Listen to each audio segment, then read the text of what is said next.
أو الذي يسأل عني هل أنا باقي في السجن أم طلعت، فأنا لسه باقي في السجن.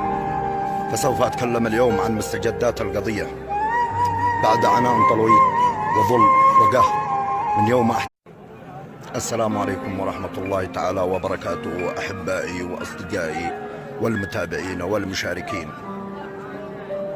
أو الذي يسأل عني هل أنا باقي في السجن أم طلعت، فأنا لسه باقي في السجن.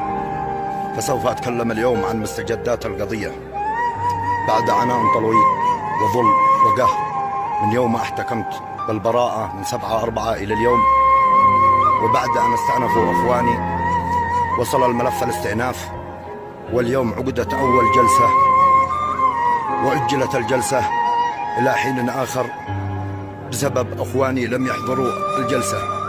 فلهذا ندائي اليوم إليك من تشاهدني